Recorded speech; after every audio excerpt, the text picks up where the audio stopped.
A chronic health problem has the potential to result in an imbalance or disharmony between a person's mind, body, and spirit.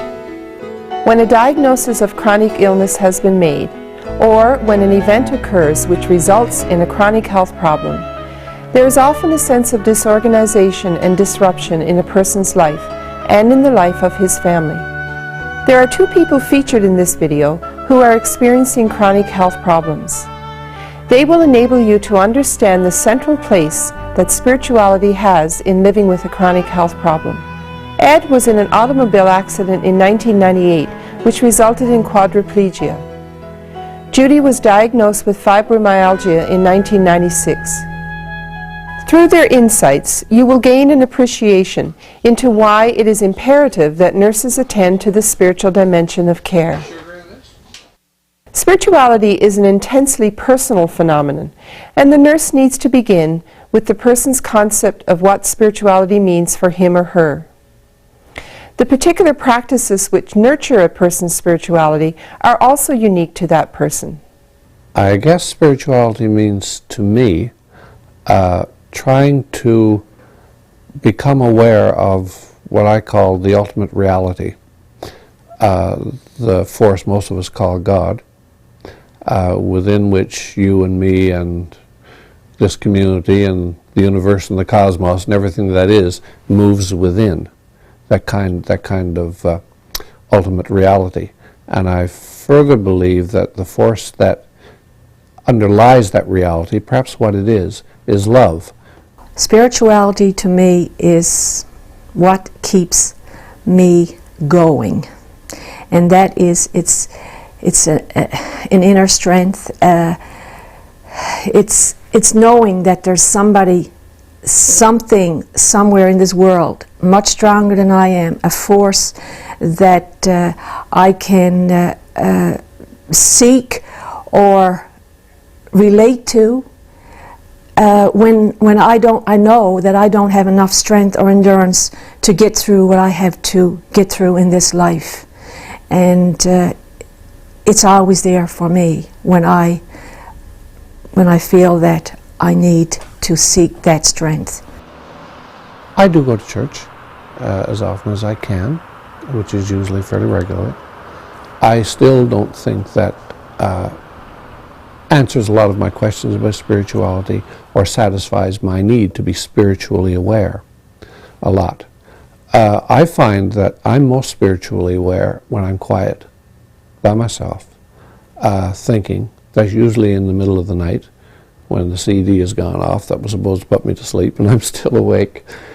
And I just lie there thinking about what's happened. And sometimes these are very vulnerable times. And I try to become aware of what else is there, to support me and to help me deal with this and with my family and that.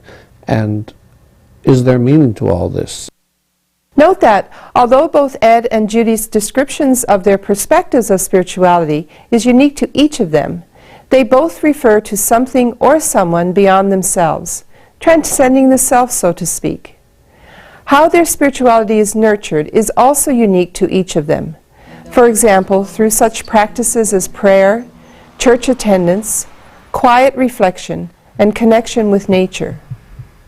Transcendence and the practices mentioned by Ed and Judy are common themes associated with spirituality in the nursing literature. There are many characteristics of chronic health problems which are described in the literature. These include the permanency of the condition, the residual disabilities, the non-reversible pathological alterations, the rehabilitative training required, and the ongoing supervision of the condition. Ongoing pain, feelings of isolation, powerlessness, helplessness, and anger are also common. All of these realities impact on the person's ability to affirm life to the fullest. Furthermore, there can be profound changes in family relationships as a result of a chronic illness. I was always the care provider in the family. I was the person everybody came to. I was the one that looked after my mother when she was chronically ill for years. I was the one that stayed with my father till his death last year. I've been the caregiver. So Judy can't be sick. There can't be anything wrong with Judy because she's the one that we depend upon. In the meantime, when I can't get up out of a chair when I'm in their company, they look, what's wrong with you? And I say to them, oh, well, I've got fibromyalgia. Well, you know, so they still don't understand that. And it's almost like they're in denial more so than I am. And sometimes that makes me bitter. Why can't my family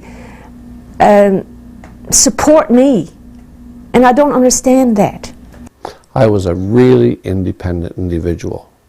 My wife used to get upset with me because I'd take all day to do something that if I asked a fellow across the road to give me a hand, I could have done in a half hour. But I preferred to do it myself. I was independent that way. I took great pride in that.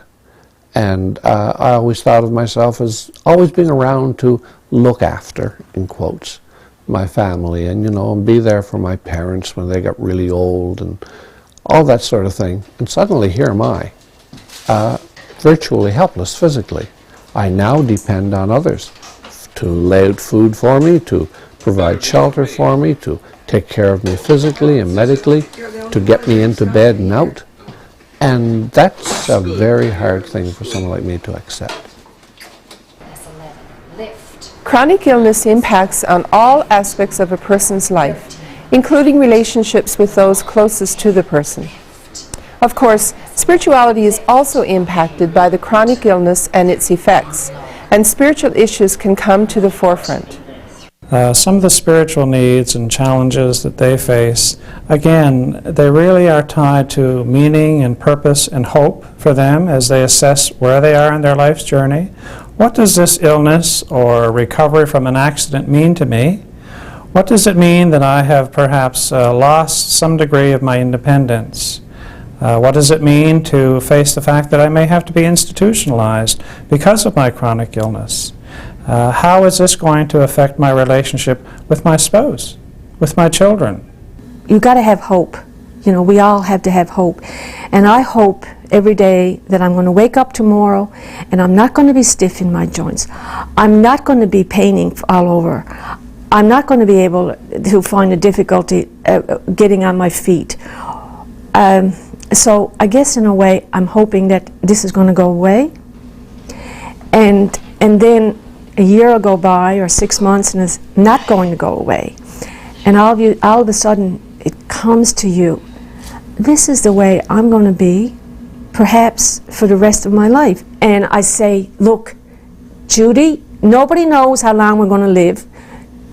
Just live every day to the fullest, be as happy as you can, and do what you can, and don't go any further than today or tomorrow. And that's how I have to live my life. Finding meaning and purpose in life generally, or within a particular life event, is a central spiritual need.